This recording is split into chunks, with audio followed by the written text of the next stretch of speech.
Hello, everybody. Welcome to another Professional Genealogist Reacts live stream where I, Jarrett Ross, the Genie Vlogger, answer Reddit questions and answer questions from chat as well. Welcome, everybody. I see that we've got a good amount of people already here. A little low for these streams usually, but maybe more people will come in. I know I'm starting late as usual, so I think I think my times will probably end up being around 3 p.m., 3:30 p.m., or 4 p.m. on the streaming Eastern Standard Time. That is. But let's say hello to a bunch of people. First person in before anything really even started, we have Southeast Michigan Rail fan. Hello, thank you for joining. Mandel Par, because I remember you mentioned it was two surnames. Hello from Nebraska. Got distracted by head popping in from the side and bottom. Yeah, I hope those who saw my new intro screen enjoyed it. I put in some new logo things that I had made up through AI, so I wasn't sure where to use them yet. And I thought, hey, I'll throw them in the welcome screen here, and maybe I'll have my head pop in every once in a while too. Hello, Rosie from Nowheresville, USA. We have Goran Struperud. I'm sorry if I butchered your name. Hello from Norway. We have Christina de Lima from Brazil. Hello. We have C coming in from Switzerland. Louise, hello from Peru. I see your question. We might get to that again. Throw it in the chat again because I'm going to be going through the thank yous first, and I have a whole question already ready to answer. So hopefully I'll be able to get to this. Sharon Phillips, hello from Poughkeepsie. Welcome. Stig, hello from Oslo. Yes, Stig is your real name, from the Old Norse name Stiger. I'm not sure if I'm pronouncing that correctly. I don't remember what that I with that accent mark necessarily means. But very, very cool. Well, thank you for joining again. I always recognize your name because, you know, the Stig. So, Monica, hello from Bredson. We have Mikkel from Berlin, Germany. Welcome. Alexandra also coming in from Germany. Very common one on this stream. We have Chroma Prime also coming in again from Twitch from Kansas City, Missouri. Welcome. Always wonderful to have you, Chroma Prime. We have Jan or Jan coming in from St. Albans, England. It's hard to tell because I've been dealing with a lot of Denmark names having dealt with Drew Durnill's family tree. Granted, they usually went by Han, but you know, Jan, J-A-N, not too untypical. PR coming in from London. Hello. Karma Gal coming in from Nebraska, a common one here as well. Welcome again. We have Peters Flug from Austria. Monica Bredson. Yeah, I saw a head pop up on the right upper corner. Yeah, I had it popping up in different places. So we have Charlie coming in from Hampshire, England, or Hampshire. I don't know. I don't know. You got to tell me, Charlie. But Charlie's one of our wonderful mods. Maven is here. Hamster. I'm not. Oh, Oh, okay. I think you're talking to Charlie. Okay. Ground Super Stig. Okay. Catherine Michael, my cousin, endogamy at its best. My heritage says fourth cousin with new DNA contact, actually 10th cousins. Yeah, and you're probably 10th cousins like 4 or 5 different ways, as many of us Dutch Jewish descendants are. And the fun thing about being a Dutch Jewish descendant is we have the records to actually build the trees to see how we're related in all these different ways, or at least many of the ways. DJ's Variety Channel, hello from Pennsylvania. Welcome for joining. Or thank you for joining. Leslie coming in from Santa Cruz, California. Bring the rain tomorrow. All right. Donna Roberts coming in from Motor City, Detroit. Thank you for joining. We have Cataly coming in from San Francisco. And the first one was correct, Hampshire. Okay, so like just like how we pronounce New Hampshire in the U.S. And then Rosie, hello. Well, all right. So we've got a whole bunch of people here. I've said a bunch of hellos. So I want to, I guess, start with the typical sorts of stuff. Let me share the screen. It's already got the first question up here. Let's see if I can edit this to make it look better as usual. But the one thing I always like to mention at the start of these streams is I will focus on answering questions through Reddit. I will try to answer questions through chat. I cannot always guarantee that I will answer questions through chat just because sometimes I get so focused on this and there's a lot of questions through chat. But the one thing I do guarantee is if you do a super chat, super sticker thing with a question, I do guarantee I will answer those. And part of the reason for that is because when you do those, it pops up and it stays as a little thing that I can click on no matter how busy chat gets. So that's kind of part of it. But yeah. So the other thing is with Reddit, for those who are unfamiliar, I have this subreddit where we have all these different questions. And then actually, let's see, I don't want to lose where I was. Yeah, this one. Okay, perfect. All right. So when I do the Reddit stuff now, what I do is I do all time and I look at the top. So the things that are most upvoted. So if you go into the Reddit and you see questions that you'd like me to answer, then upvote them, and those are the ones that I'll focus on first. So my plan is I'm going to go through some of the all-time ones, the top ones, because some of them are pretty old. Like the one we're going to look at today, this one's from over a year ago. It says 1 year, but it's technically like a year and 3 months. And then, get some of the older ones, but then there are also some really interesting newer ones that have been upvoted up, especially one of Matt's new memes, which are always enjoyable. And I purposely have not looked at it yet. You can see it's not highlighted. So that'll be fun to look at. But some of these other ones that are, somewhat a little bit more recent. So that way people will have the feeling that, you can post your questions to Reddit and you won't have to wait a year or two to get them answered. But, it's going to be a rarity. But that's the thing is when you go on to the Reddit, that's going to be helpful. Upvoting the ones that you want, because those will be the ones that I notice. I do also want to note, in terms of the Reddit, I need to give a huge shout out to our newest mod, who is a moderator in Discord and elsewhere. I haven't seen her hop in here yet, but Blackberry Rose, who here she goes by PM Me Your Seahorse, she's done a huge amount in terms of getting our rules and everything set up much better for the Reddit. So the moderation is going to be going on with the Reddit that she's leading, and big thank you to her for doing that. And along with that, I do want to mention, because we did notice that there were a few people posting images of their matches with their names and emails and things like that. And we really want to be careful on this subreddit. So do not post anything like that. If you do, we will delete that post. So be sure to, edit those so you're blocking out names and emails and identifiable information. But you can obviously, you can post a match list, cross out all the names, make it so we can't identify them. But by using the centimorgans and things like that, we can make use of that. You just have to be really, really careful about what you show. So all of that house cleaning stuff, I think I'm pretty good. And as soon as I say that, I see Blackberry Rose is here.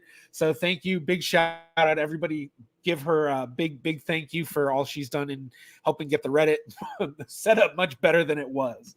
So I see a few other folks have said hello and have jumped in. But let's just go ahead and jump into the question, because I have been saying hello for almost 10 minutes to everybody. So yeah, we can close that. Okay, so the first question I took a look at, this is from JJ Fishman, and they say, in my family tree, there is a branch from Derbyshire, England. I don't know if it's Derbyshire or some other crazy pronunciation, but I'm going to say Derbyshire. But all have Portuguese surnames. Any historical events explain this? And so looking at this tree, I took a look a little bit further at it, and I pulled up some trees on Ancestry. So we'll talk a little bit further about that. Excuse me. But in terms of what a lot of people mentioned, we do have here Enrique A3D. I'm not an expert in Anglo-Portuguese history, but Portugal and England have the oldest alliance still standing. How far were you able to trace this branch? The screenshot is the farthest back I've gotten. This is what OP's saying. And all of them were from Derbyshire still. Someday I hope I can trace it back further, because I am very curious about this. Okay, I see Charlie pronounced. Oh, and Weeping Scorpion. Derbyshire? Derbyshire? Did I say that right? Derbyshire? Derbyshire. I don't know. Okay. Derbyshire. All right.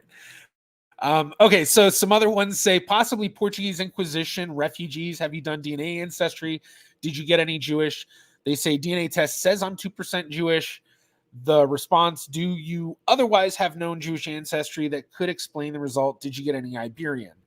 JJ Fishman says, my grandpa's mother is Spanish, so I'm part Iberian for sure, but his dad is American and is German, French, Italian, Scottish, English. But on one of the German sides of the tree, the Portuguese and English met the Germans in Cambridge, Massachusetts. Ashkenazi Jewish surnames occur. They could also be German. So it's possible that is where the Jewish is from. Okay, so there, a lot of interesting stuff in terms of what they're saying. And so that wasn't, okay. So a few things to say first, especially with the Portuguese Inquisition refugees, basically saying Portuguese Jews. And that is certainly possible. For those who aren't familiar with the history, basically 1656, Oliver Cromwell basically makes it so Jews are allowed to come back into the country. So the timing certainly lines up with what they're saying in terms of them possibly being Portuguese Jews and ending up in this area. I took a look at where this is in England, and I probably should have left it up. Let me pull it up again.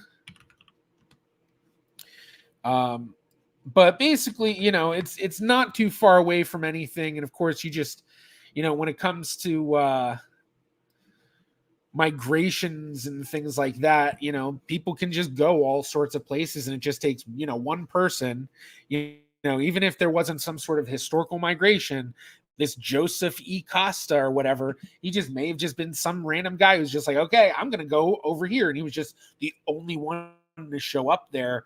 And it's, think about where you live. I imagine there are people who are singular immigrants where there's not really that many people from where they immigrated from, but maybe living there. Maybe that's a bit more common in the US, especially, I guess, maybe in smaller towns and stuff. But I imagine, there are a lot of people who maybe have met people who have migrated from somewhere really random that isn't a typical place to migrate from to where they're from. So that's a possibility. But, looking at it, knowing that, there was a major Portuguese Jewish community in London, Bevis Marks, one that I've talked about in a few different videos, and one that Bevis Marks I recently visited when I went to London. So, we do have some possibility with this lining up in terms of the Portuguese Jewish. But to figure that out, we would need to look at them and see, look at their ancestry and what we have in records and see, what's lining up. Does it actually show Jewish, or is it just Portuguese names? Because one of the big misconceptions about Portuguese Jews is people will look at surname lists and be like, okay, well, if I see the surname for this family in this Sephardic surname list, that must mean they were Sephardic. And that's not the case. Those surname lists are just lists of families who were Sephardic, but that doesn't mean their surnames were Sephardic. In fact, I think in some of those lists, you can find names like Smith or Roberts or things like that. But the truth is that the majority of Sephardic names are just common Portuguese and Spanish names that were just adopted by Jews, sometimes in somewhat uncommon mixes that maybe you don't see as commonly with non-Jewish Portuguese and Spanish people. But often, especially with the way Portuguese and Spanish names are inherited by taking a maternal name and a paternal name, you get all sorts of mixes. So like my Nunes Vaz family, there are branches that went by the Portuguese Spanish surname mixing. And so they didn't stay Nunes Vaz like my family did for generations. They went from Nunes Vaz to Vaz Capriles to Capriles other things, and, other things, or Vaz Arce, or, they weren't just Nunes Vaz, Nunes Vaz, Nunes Vaz, two names being Nunes and Vaz. And no, I'm not mispronouncing Nunez. I'm pronouncing it the Portuguese way, which is the way that my family pronounced it, Nunes. But Nunes is a very, very common name found amongst many Portuguese because it basically just means son of Nuno. And so, it's just, yeah. So the thing we need to do is look into it. And so I figured, okay, well, let's jump in and let me see if I can find this tree, because especially back 1650, 1711, they have some very specific dates. So it would seem that possibly there are records tied to it. And looking at what I could find on Ancestry, it was basically showing me all of the things that I would find that make me question all of it.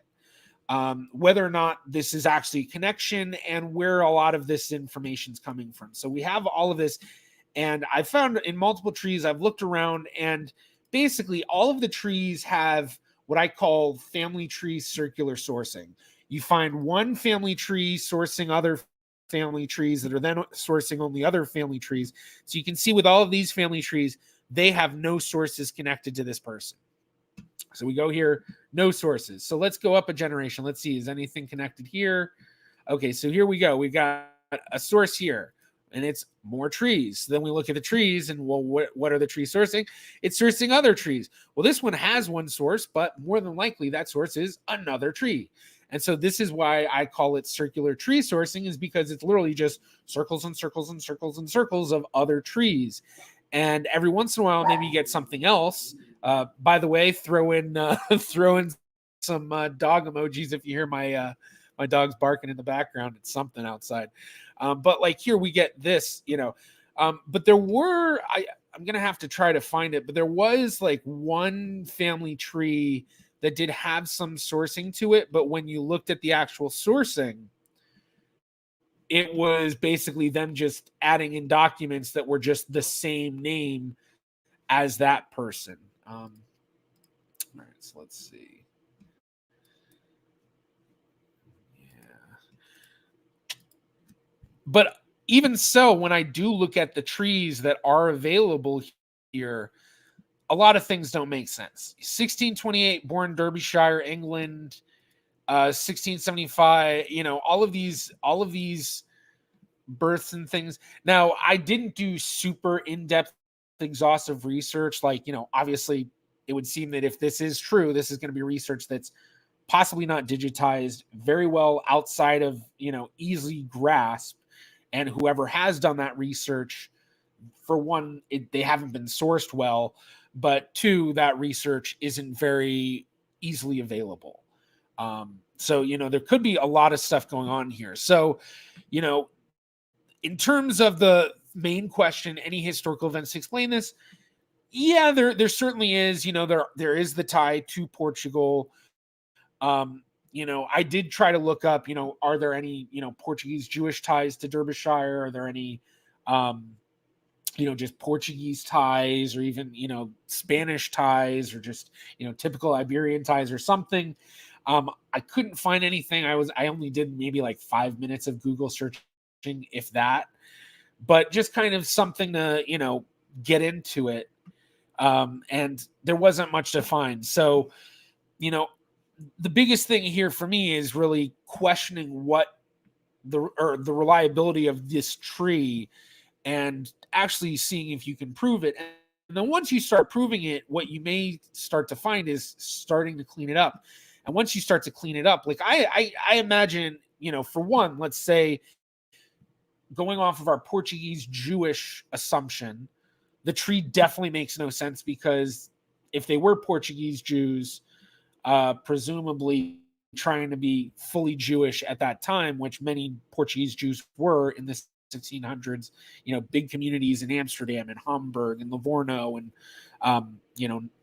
elsewhere as well. It's possible they could have gotten there, I guess, but it doesn't really match up with that story. In terms of Portuguese people possibly being there at that time, that's something I'd have to look up further. I'm not sure. But just, those are some of the things that you'd have to look into. But at this point, what I would say, which I have said, is you need to research this much further to develop whether or not it's true.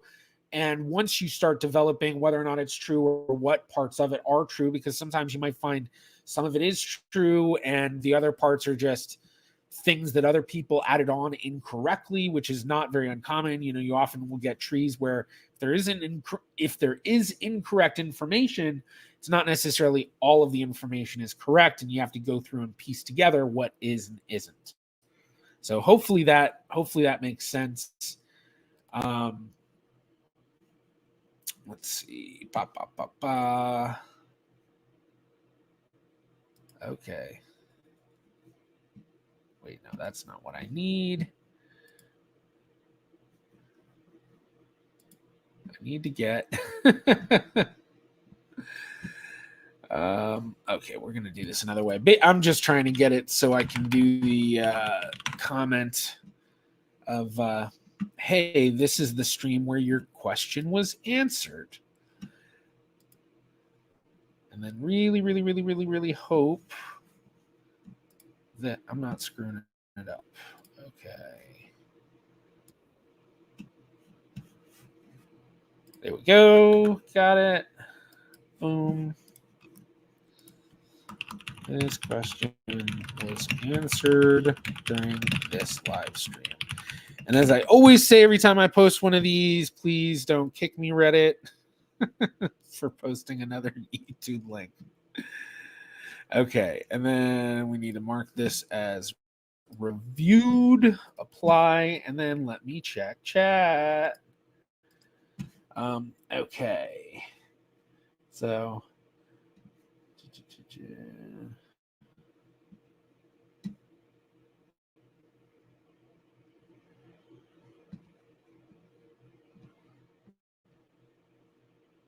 trying to see where I last caught it.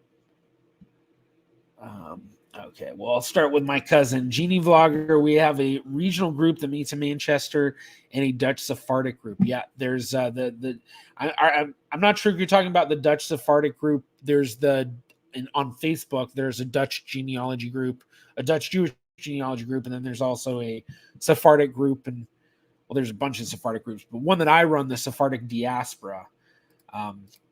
Weeping Scorpion with the dog emoji. Cataly LOL, amazing sources on that tree. Oh yeah, very amazing sources. Enable disabled, hate trees sourcing other trees, and also don't like when they only source a book. Yeah, it's super frustrating when just the sourcing is just really, really not good. Time.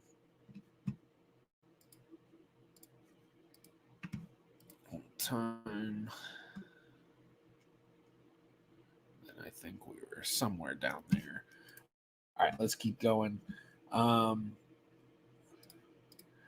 Mikhail Tube, your videos helped a lot on understanding my DNA results. I want to go deeper. Can you recommend some books and maybe a video about certain literature in your field? Well, funny enough, I have a book right here that I just got that it's funny. I've never gotten this before. Granted, I've learned a lot of this information from the man himself who wrote the book, doing a lot of different courses. But here, I'm going to make myself the big guy right here. This book by Blaine Bettinger, which is coming in hilariously with the green spots, but The Family Tree Guide to DNA Testing and Genetic Genealogy. This is the second edition from 2019. This is kind of like the guide to get. You can get it on Amazon. That's where I got it. Highly recommend it. It's a great guide. It's also a great reference tool as well, because when it comes to DNA testing, genetic genealogy, there's so many different parts of it that's constantly going on that you can focus on one thing so much that when you try to go to do something else that you maybe haven't done in a while, it could be like, okay, I need a refresher on this. And, I've experienced this too, having spent so much time in investigative genetic genealogy, we didn't do that much DNA painting and things like that because, for one, that information really wasn't available to us in investigative genetic genealogy. It was actually really limited. But then on top of that, when it came to just, what we were able to do with everything, we had limited tools available to us. So auto clustering was something that was very limited in forensic genetic genealogy or investigative genetic genealogy and DNA painting and, things like that. So, I was using a lot of tools and becoming very proficient in very specific things like intelligence testing. I became efficient genetic genealogist in that testing, but that is literally only in investigative genetic genealogy because it's testing that's testing basically artifact testing, testing human remains, testing DNA coming from violent crime scenes or, all sorts of stuff. And that DNA is going to be very degraded. That DNA is going to have lots of issues. And so, yeah, so you kind of, you can focus on some really interesting stuff, but then lose focus on other things. So yeah, highly recommend this. So that's one of the books. In terms of some sort of research stuff, do I have this book here too? I just got another one. I wonder if I can reach it from over here. Let's see. Wait, yeah. Can I reach it from over here? No, I can't. No, I can't. All right, but there's a few other books that are pretty good. I do. If you're watching on YouTube, I actually have in the description a bunch of links to Amazon, including I think some links to some of these books. Which, by the way, if you do really want to help me out and you're buying anything on Amazon, if you click through those links and then buy whatever you want on Amazon, doesn't cost you anything extra, but then it actually gives me a little bit of a percentage of that sale. And so especially any genealogy related stuff that I reference you to definitely helps me out. But there's a whole list of stuff. I don't know if Blaine has any other books in terms of DNA testing that might go more in depth. There might be some. But yeah, the other thing too is Roots Tech is coming up, and definitely check that out. They have a online thing, which I think is free for the online version. There we go. I think it's free for the online version, but there's just all sorts of classes there that you can watch online. And then there is an in-person thing in Salt Lake City, which, that's kind of a big thing to go and do. And that's going to be at the end of February, but just a lot of stuff that you can look into. So, we have Anna here from Western New York, another common name and face here. Scott Lee Gibson, Lay or Lee? I don't know. I've noticed many families change their names, especially after migrating to the Americas and other places. One branch of my family, changed its name from Brahan to Judge because Brahan means judge in Old Irish. Very interesting. Yeah, that's very common that, people would come over and they change their name, and even just not just migration to the US, but just migration elsewhere.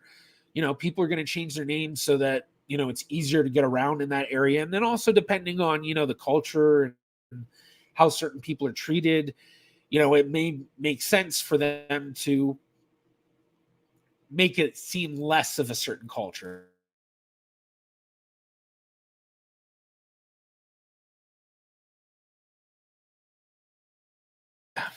Caught the mute button just in time. I was like, oh my gosh, I have a sneeze coming.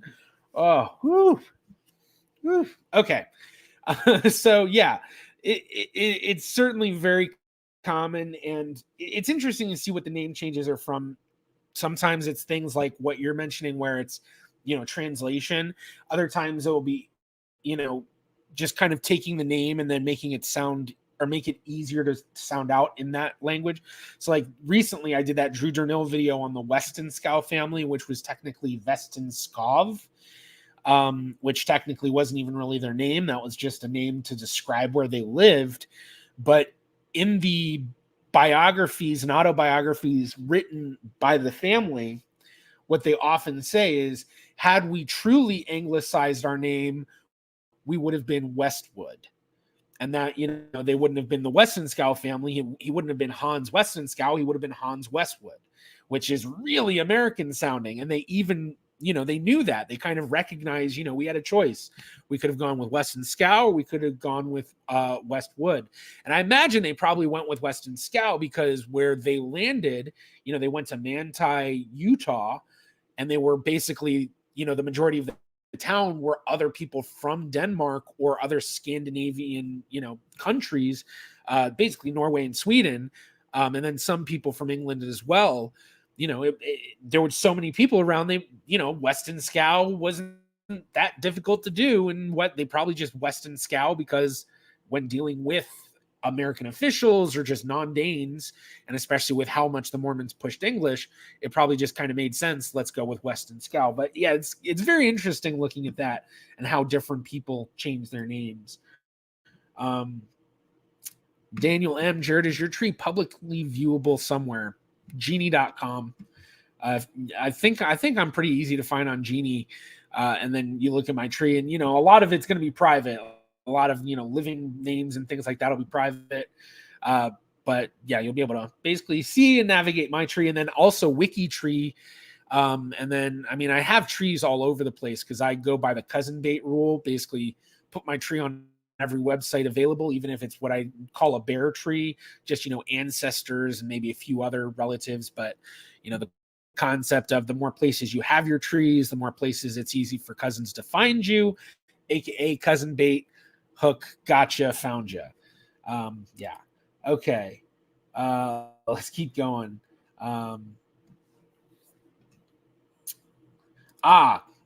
JGS group. So talking about the Dutch Sephardi groups and then the Manchester group, JGS.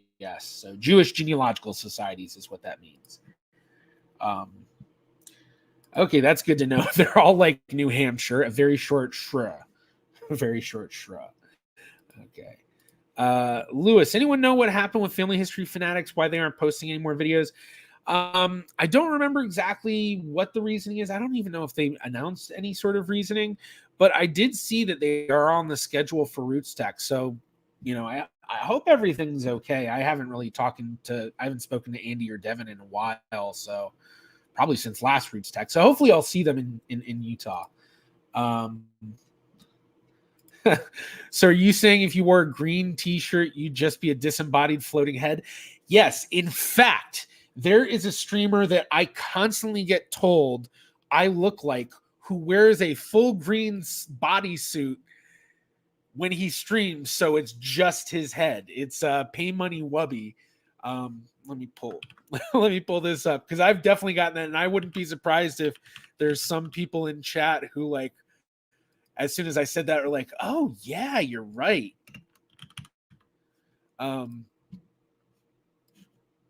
So Pay Money Wubby. Basically, if I wore glasses, which, let's see, do I have some of my glasses here?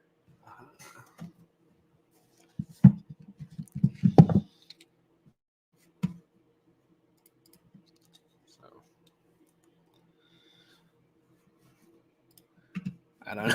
I mean, it's basically just ginger beard.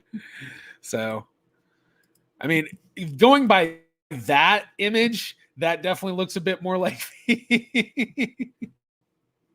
So here, let's see. Can I? Oh, it doesn't put me in front. There we go. I don't know. What do you guys think?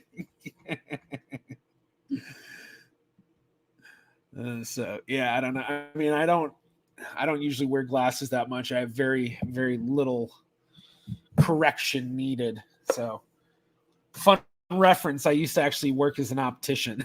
For those who didn't know. Yeah, discard changes. Yeah, so I used to work as an optician. But yeah, if I did what he did there, I just look like a floating head, which let's see. Actually, I'm so used to not wearing my glasses. I'm already starting to get that kind of like, when people are getting used to it, their brain isn't, quite there yet sometimes. And you'll get these like kind of weird feeling headaches. I usually describe it as it feels kind of like pressury. So, and especially when people go into progressives, oh my gosh, training people for progressive classes. If anyone's done that in chat, throw in some glasses emojis if you've had to train for progressives. I'm not seeing any really good images of what it looks like when his head's just floating, but it doesn't matter. We're not here for Pay Money Wubby. We're here for genealogy. All right. Let's see. That book looks really interesting. I'm going to buy one. Awesome.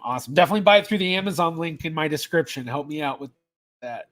Mucho apreciado. Donna Roberts, Blaine Bettinger's book, and also his Genetic Genealogy Tips and Techniques Facebook group have been super helpful to me. Yeah, for those who are not familiar, Facebook is really like a huge genealogy hub. And that started way back in the late 2000s, like probably, 2007, 2008. That, a lot of these groups really started to grow exponentially. And I know once I started to get really into genealogy around like 2008, 2009, I joined a lot of groups. And a lot of these groups date back really far and are huge and have tons of resources. And because of that, they've stayed strong through the years. And it's really become a hub. Like if you're not on Facebook, but you're really into genealogy, it is literally worthwhile to create a Facebook page, in my opinion, just to access the genealogy groups. So, yeah.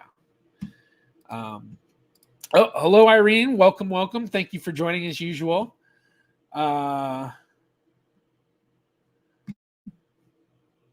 Let's see. Hey, I've been watching your video for a couple weeks, and I did 23andMe, and I was 68% native from Mexico. I was wondering if you have any tips to figure out more about my native side. Thanks. I guess a quick tip, because I'm not super familiar with researching native ancestry in Mexico necessarily. I'm kind of familiar with Mexican genealogy a little bit, but very limited, mostly Jalisco and Nuevo Leon areas. So I don't know, but my number one suggestion is go to the Family Search Wiki and look up Mexican genealogy and look up the areas that your family's from and see what you can find there. Some other things you can do, being that you have done 23andMe, although it's just 23andMe, so you'll need to upload to other places because 23andMe is really limiting your ability to do genealogy. But especially upload to MyHeritage and Family Tree DNA and GEDmatch, and use your matches there and other tools such as auto clustering or the leads method and things like that to identify relatives who are mostly or only native and cluster them into clusters, which each cluster then should represent one branch of your family, and then figuring out how those clusters connect to each other. And hopefully doing that research will allow you to figure out how you're connected to them. And that may be able to help you to learn a bit more, but definitely go to the wiki for Family Search and look up the articles they have on Mexican genealogy, and especially the areas that you're planning to research. So hopefully that's helpful. Pronounced like Lee. Okay, I wasn't sure. So Scott Lee Gibson, thank you. Okay, let's see. Shout out to everyone who kept their unpronounceable names. Yeah. Oh yeah. Okay. Yes, Pay Money Wubby will have to be in the YouTuber Family Tree series. Hey, if he wants to be, that'd be awesome. My goal with that series has been to start getting more people outside of my whole history group. Everyone I think has probably noticed every single person I've covered so far is connected to history stuff. And Drew Durnil and Max Miller are probably the first two that have kind of started to get outside of that. Kind of there's like a core group of history or not really core group, but if you looked at a mapping of all the different YouTubers within the edu space, there's a definitely big grouping of people that were my first people, like Sam Aronow, Mr. Beat, Useful Charts, Jabari Walker from Nothing, Steve Heimler from Heimler's History, Joseph Hall Patton from Cynical Historian. A lot of those YouTubers have collaborated a lot, and a lot of the people that watch them watch each other. But then kind of Max Miller and Drew Durnil were a little bit further outside of that. They have done stuff with a lot of those people, and there's a little bit of overlap, but like they get outside of that. And then now I have a few more people lined up as well for more episodes. So I know I've mentioned Cynthia Reyes, who's actually a Mexican YouTuber who doesn't even do history. She does science. So for anyone who's Spanish speaking, check out Cynthia Reyes, spelled Cinthia Reyes, Reyes. Get all sorts of fun science stuff, but I've been researching her family, which comes from Mexico, which that's one of the reasons why I have the experience with Jalisco and Nuevo Leon, although I have researched other families in those areas as well. Then I've also just got history with Kaylee. There's that. I always forget what her exact channel name is, but when she was doing the live stream with Mr. Beat, and I was like watching, and I didn't even realize she was from the Netherlands. I should have noticed her accent, but I guess I just never really noticed it. I'd only seen a handful of her videos. I think the main one was the AC one that about ancient air conditioning or whatever, air control. But watching that, I was like, oh, I would love to do a Dutch tree because that's my specialty. So she agreed, kind of already started getting a whole bunch of stuff going. She's done DNA testing. She has a whole bunch of family tree stuff already built. So yeah, we're working on that. So, okay, let's see. I need to get back to the questions. Let me just finish making sure chat is checked up. How to make breakthroughs in Ashkenazi genealogy. I actually give a talk about that, which I'll be doing a talk on at Roots Tech about that. I know that's not going to be helpful for anyone not attending because it's going to be an only attendee sort of talk. But I think I have a few videos that talk about overcoming some of those issues that should be helpful. Okay, let's jump back into the questions. So the last one we reviewed was somewhere up here, I think. Okay. I think I've answered that one. All right, let's see. This is we're actually getting into the ones from within the past whatever. All right, perfect. So okay, cheesecake from only 2 weeks ago. So I'm African American. Would this be accurate or a mistake? Definitely recognize that. The African Ancestry Incorporated, the African Ancestry trees, whatever. And African Ancestry hereby certifies that Kane Washington shares maternal genetic ancestry with Sudanese people living in Sudan. And is this the only image included? Yeah. So let's see what other people say first before I say anything. I assume this is your, it's good old Charlie. I assume this is your maternal haplogroup. That would be accurate. So yeah, maternal meaning, mitochondrial DNA. So this does say shares maternal genetic ancestry. And then they respond, Sudanese weren't in America. It doesn't make sense. Charlie, haplogroups are thousands of years old. And then, okay, cheesecake, does that change the fact that Sudan is North African and African Americans originate from West Central and South? Charlie, no, because it just means that if you could trace your maternal only line far enough, you would end up in modern day Sudan. And then somebody says African ancestry based your haplogroup lineage on a likelihood calculator. I don't know if they meant to say it like that, but okay. In general, they're guessing and breaking down that guess poorly because so much more of you is most likely West African with Central South African and possibly European, Indigenous, Austronesian. So first off, Charlie's basically right. Yeah, this is your maternal haplogroup. This is going back thousands of years. And so, presumably if they are correct, it is this mitochondrial haplogroup is most closely tied to the Sudanese people living in Sudan.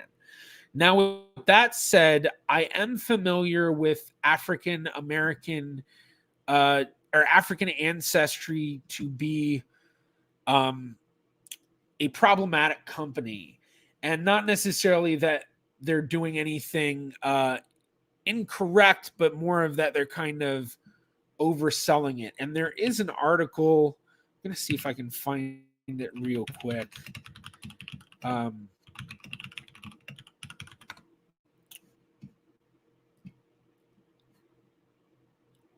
There's an article by a well-known African-American genealogist basically kind of talking about why African ancestry DNA really isn't the best company to use when you're trying to do haplogroup research and in-depth research like that, especially trying to identify where's your Y chromosome or mitochondrial DNA connected to anciently. Let's see. I thought it was this genealogist. I could be wrong.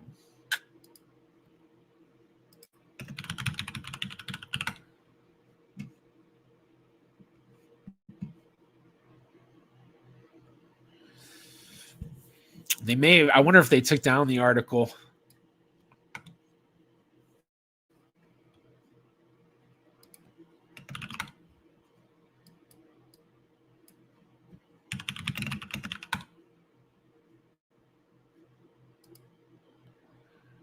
Okay, that's right. That's right. Okay.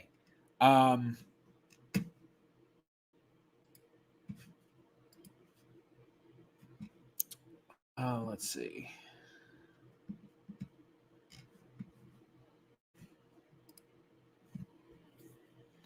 Okay. So this is an article by Shannon Christmas, who you can see here. And basically it's talking about, and this is from 2019, why he does not recommend African Ancestry's DNA tests. And I'm not going to read through it now. I'm going to link it in chat right now. Let's make sure that this is actually going to take us to the right place. Yes.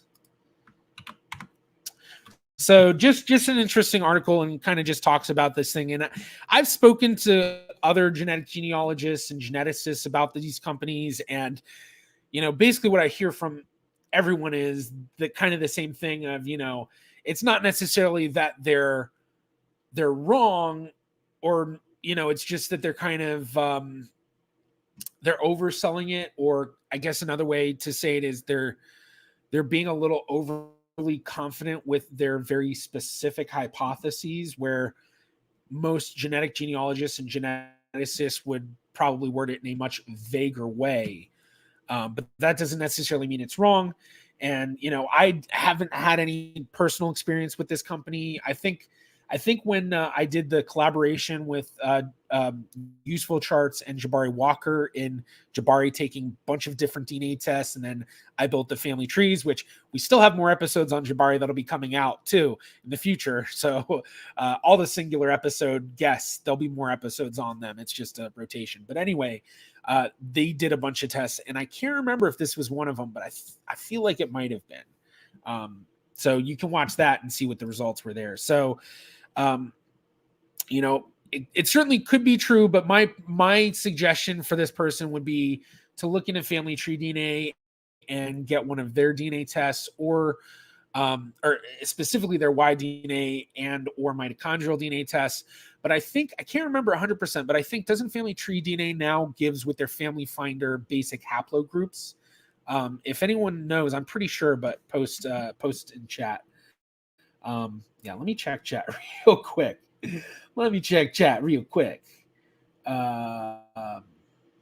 Okay. Out there. Boca Seca 1995. What do you know about Romania, brother? I mean, in terms of what? I had family that came from areas that were once Romania, but no longer. Specifically, they were part of Bessarabia. Now it's the town's in Ukraine. Some of it's in Moldova, but some of it, I mean, they're I think, yeah, I mean, there was a little bit of my family that's tied to Yash, but not much. Are you a historian? I don't know if I'd necessarily call myself a historian. I guess you could technically call genealogists historians, but I think genealogists are a little bit different than historians. And I've actually been working on a video about why, or not why, but do historians hate genealogists? So I've actually gotten a bunch of different history YouTubers and others to submit their own takes on it. And let's just say some of them do hate genealogy. Callum's here. Hey, Callum, thanks for joining in.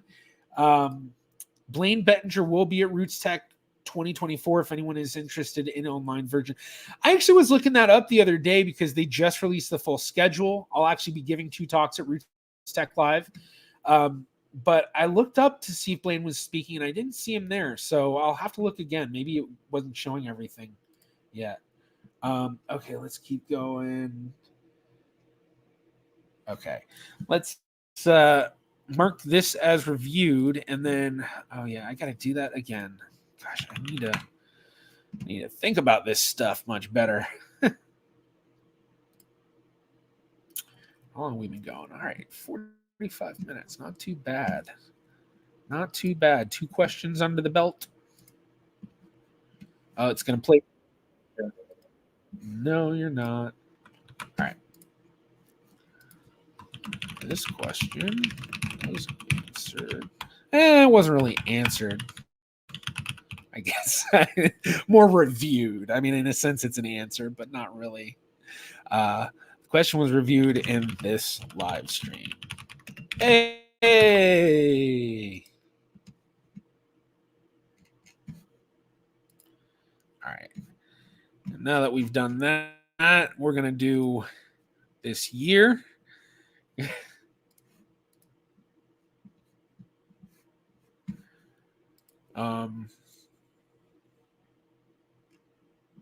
Okay.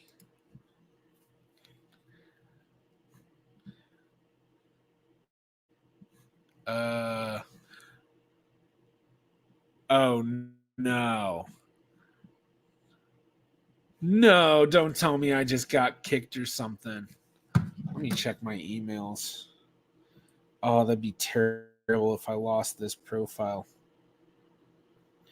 I know Mr. Beat warned me about that because he had that happen with him where he was getting banned from Reddit because he was posting his own videos and stuff.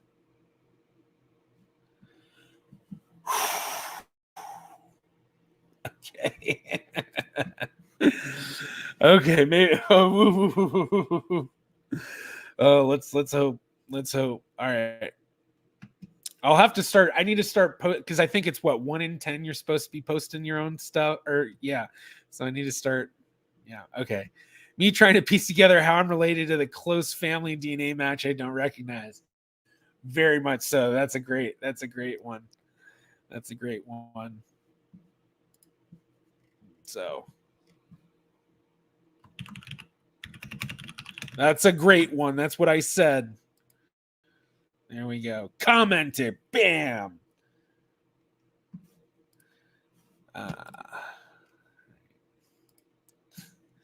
Meme reviewed.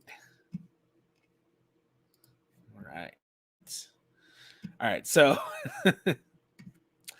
so we've got one from 22 days ago, 7 upvotes, my recent DNA matches. Oh, is this here before I play this, can my mods check this real quick and just tell me if there's actually, you know what, I'll just let me stop sharing for a second. I just want to make sure this might not be the video that they were referring to before.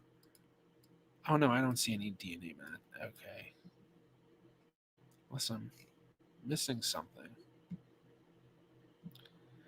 Because this is AD Intro, and I'm not familiar with their. I mean, I've heard of their company, but I'm not familiar with their results directly. I mean, it looks okay. I think we're good. I think we're good. I just want to be careful because once again, for those who weren't here when I said it before, if you are posting questions to the subreddit, we do have a rule. If you're going to post matches, do not post any private information, basically, or identifiable information. Names, emails, things like that. At best, what I actually suggest is when you block it out except for the first initials, maybe, or something like that. That way it's easy to refer to. You know, instead of saying their name, I can say RG or PN or DF or whatever it is. So yeah, so watch this. I don't see any questions tied to this, no comments. Only the author of this post is making the round. So it looks like this is an AD intro, some sort of results. I'm not quite sure what the results are here, but I guess it's saying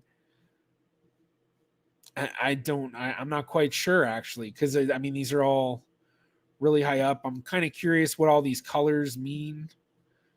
I mean, it seems like blue, I guess. Well, I don't know.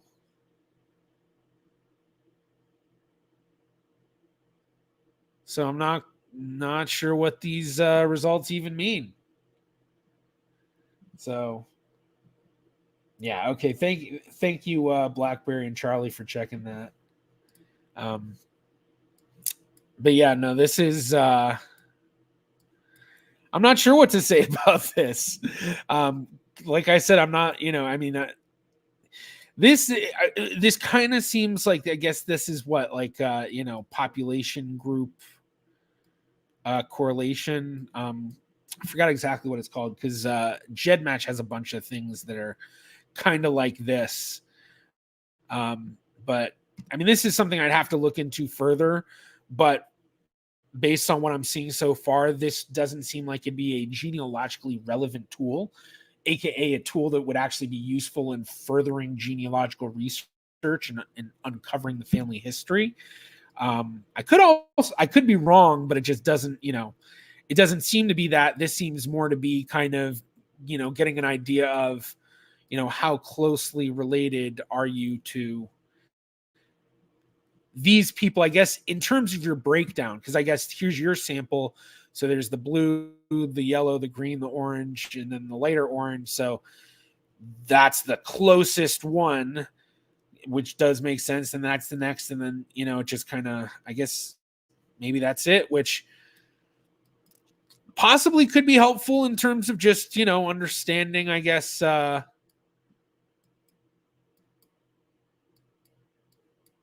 where you may be closest tied. But, you know, I mean, here we're getting African Southwest, African Caribbean, Luya. I mean, we've got a lot that are high 90s too. Granted, the African Southwest at 99% and African Caribbean at 98%, maybe that's something more, but it's just kind of one of those things where it's a lot of guessing and this and that. And especially if you are someone who's of an African American background, I imagine that, you know, a lot of people of African American ancestry, it's going to vary depending on the different sides of your family for people today. Yeah. So, all right. Yeah. Say reviewed. And actually, just to keep things safe, if any of my mods want to go and do that post in here, if this was reviewed on this live stream, greatly appreciated. Dude, I don't want to lose this profile. Look at that. 4,000 karma. I've been on Reddit for a long time. So yeah. Okay, let's take a quick look in chat. I think everything.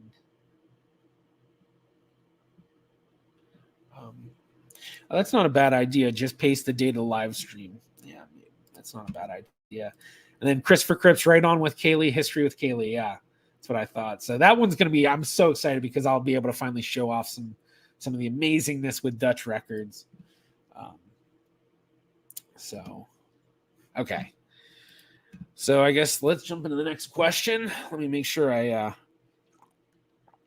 perfect. As you can see here, this person seems like they're blocking out their own name, but that's basically what you can do when you're putting up any results with names of matches. Block it out. Is it just the one photo? Hey, did anyone get updated results from MyHeritage yet? Yes, last hour, nothing changed. Are you surprised? No change here. Wait, this was removed? They can't even bother to have results that are even slight. All right. That might be an auto thing. We've been really bad with modding the Reddit, to be completely honest, because myself and I believe the other mods that I have so far, until we've had BlackBerry join, haven't been that familiar with Reddit. So, you know, we've done what we can. So I don't know. I don't see why that should be removed, but hey, they can't even bother to have results that are even slightly close to the other companies. I don't use MyHeritage for that, only the DNA matches. Yeah, I mean, I hear that from a lot of people, the ethnicity estimates, that MyHeritage is something that people often say are the most different from what they know. Okay. I'm going to do this one because it's a little bit older at 11 months and it's tagged. Potential NPE. Okay, we got a lot of stuff happening here and some chatting going on too. Okay. Hiya, I've been doing genealogy research for my boyfriend's dad. He was interested in his Jewish heritage, so I've been looking into it for him. From the research I've done, it appears that my boyfriend's dad, maternal great-grandfather, was 25% Ashkenazi and 75% Sephardi, all from the Netherlands. Great, we're on to something that I am very familiar with.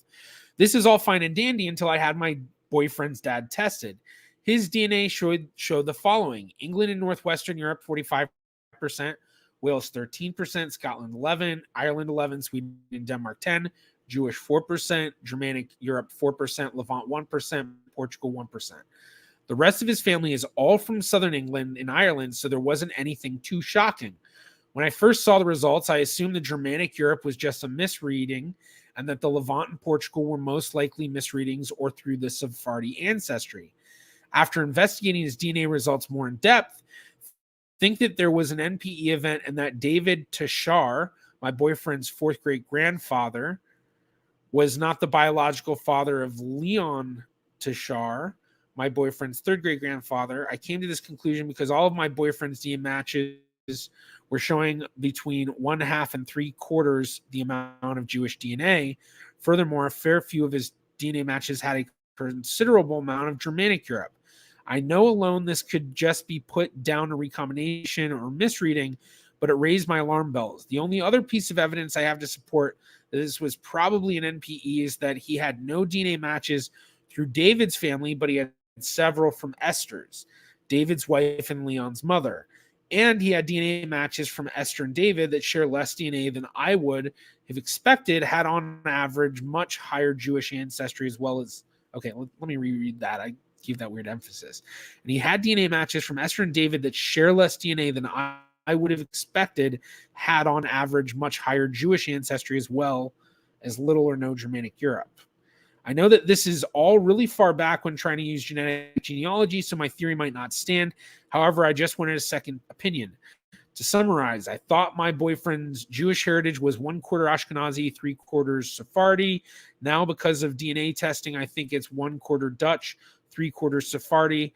Also, before anyone suggests it, there are no close male line relatives to my boyfriend's paternal grandmother to do a Y-DNA test. So, fortunately, trying to figure out if the male line was Ashkenazi or Dutch. Okay, so that was a whole lot of stuff, and it's kind of one of those things that's a little bit harder to do without any sort of imagery. Yeah, physical menu. Firstly, nice of you doing this for your boyfriend's dad. Secondly, paragraphs can be helpful sometimes. Yes, it is kind of, it's like, wow, this is just one big chunk. So what DNA test did you use? Different companies give different ethnicity estimates. Have you tried using any third-party ethnicity estimate tools? Why do you think the NPE was between David Tashar and Leon Tashar? Is this mainly because of how you analyze the matches? Was this any sophisticated analysis like clustering or phasing? I'm not saying you are wrong, but we need to be careful to not jump to conclusions. Very much so, 100% with what Physical Manu is saying right here. You definitely don't want to jump to conclusions too quickly. You can create hypotheses, but then you need to try to disprove it more than proving it first. But then, okay, the coeval relatives, okay, yeah, from David will be fifth cousins if I have got this right. Cousin statistics for fifth cousins show that it's more likely than not they will have no detectable DNA. And even between your boyfriend and David, there's about a 1 in 20 chance they wouldn't even with each other. Y-DNA could still potentially be helpful if it comes up as a haplogroup that is predominantly Ashkenazi or Dutch. Even if it doesn't and surnames or matches are or not Ashkenazi, that could be a clue in the right direction. Ideally, they would be Tashar, and that would put everything to rest. Okay, let's read through this real quick. Urgently had them tested with Ancestry, uploaded to FTDNA, MyHeritage, and GEDmatch. None of the websites have found anyone who's a direct male descendant from David or Leon with their Y-DNA tested, and I don't have the means to fund a known descendant. Yeah, but you can always ask. Granted, it's a lot harder to ask people to DNA test when you're not willing to pay for it. As for the why, I think David specifically is because I've contacted multiple relatives of my boyfriends, all related through Leon, and none of them matched any relatives on David's side. Two that I was able to get in contact with were the great-grandchildren of David. Also, several of the matches who were descended from other children of David were showing lower amounts of shared DNA than I would expect. Yeah, but we are also, like they said, we are also talking about David Tashar, the third great-grandfather of the, what's your boyfriend's fourth great-grandfather, but his father's third great-grandfather, because I think it's the boyfriend's dad that DNA tests. So Leon would be the second great-grandfather, meaning that it'd be third cousins and fourth cousins to the father. So certainly within the range that it's possible they may not share any DNA, especially if there was a big recombination on one side where a lot of the DNA from that shared side that the other side inherited wasn't inherited. So, that's possible. Also, several of the matches who were descended from other children of David were showing lower amounts of shared DNA than I would expect, which could just mean, like I said, that on your side, there was a big recombination event where a lot of that DNA from that side just was not inherited, and thus your side is just not matching them that well. And this is something I've seen many times when people will have these sorts of issues, like they tested and their dad tested, and then they get an aunt or uncle to test, and all of a sudden that aunt and uncle are matching a lot of these other cousins at double the amount. So, if you have aunts and uncles, get them to test. If you have grandparents or great aunts or great uncles, get them to test. And even cousins. I mean, if your dad has a first cousin or your first cousins, or, just the more people that test, the more information you get, because it could be that when your dad, when the recombination happened to create your dad, he just, didn't inherit this DNA, but then his sister, maybe she did. So yeah, as for the issue of the surname, I am aware that unless the surname is a Levitic or Cohenitic, it is very hard to determine Ashkenazi heritage. Sorry, I made it seem like the surname was the reason for the assumption. Yeah, okay. Yeah, the Y DNA testing.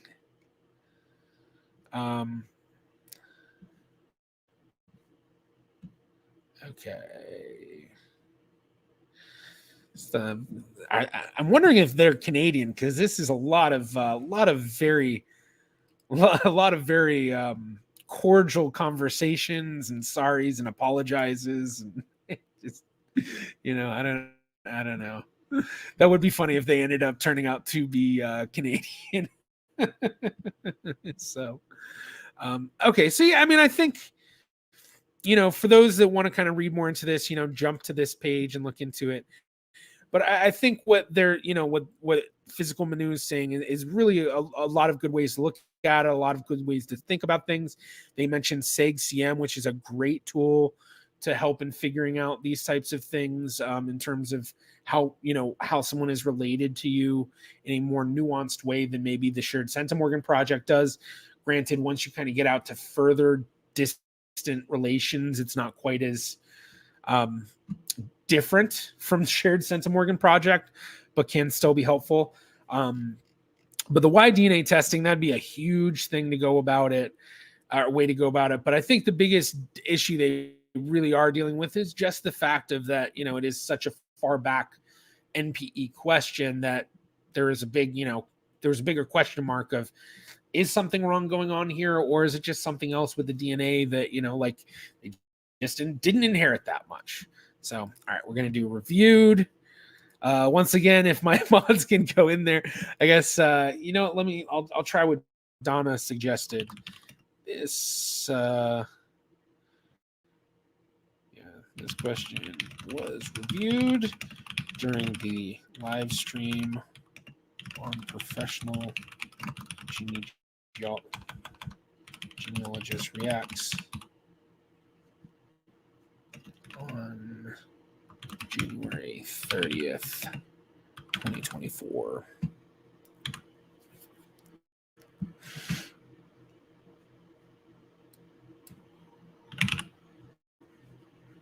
Professional Genealogist Reacts YouTube channel on January. Yeah, there we go. All right. That works. Okay, let's see what's going on with chat. Okay.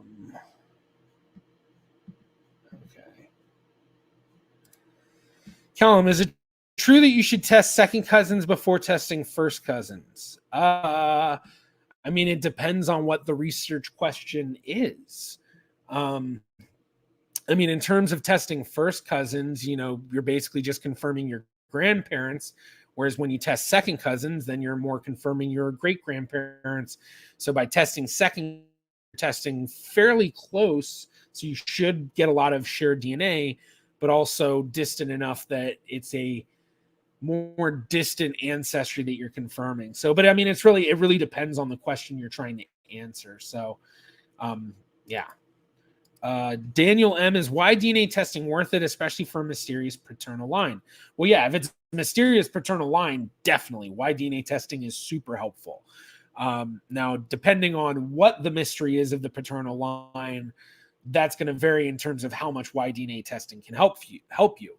If you're talking about a parental mystery, like you don't know who your father is, Y DNA may be helpful, but you're probably going to get a lot more help than by doing an autosomal DNA test. So, your ancestry DNA tests, or Family Finder on Family Tree DNA, or MyHeritage, or 23andMe, which, yeah, I don't know. I shouldn't even really recommend them anymore. They don't even help anything.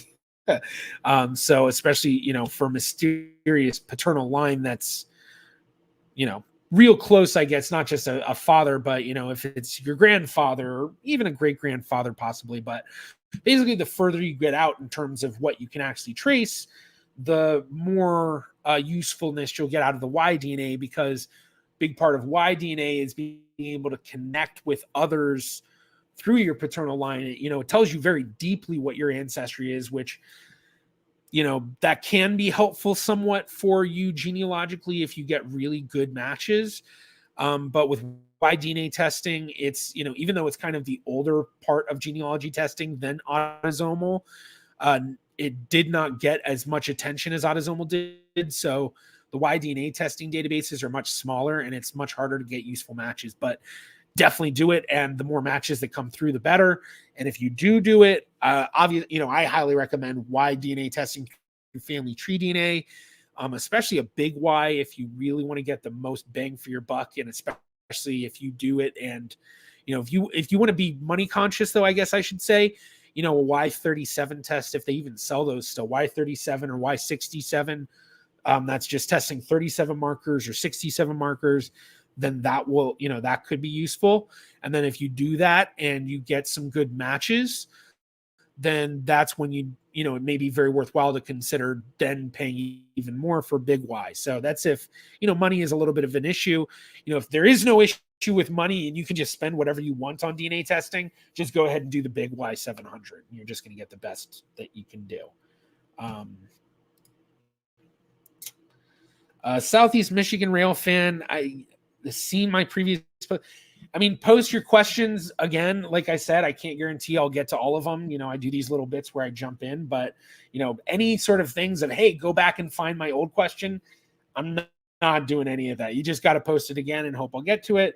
And I should mention again, I try to answer as many questions as I can in chat, but I can't guarantee I will. But if you do a super chat or super sticker, whatever it's called, I do guarantee I will answer those, but they're not required.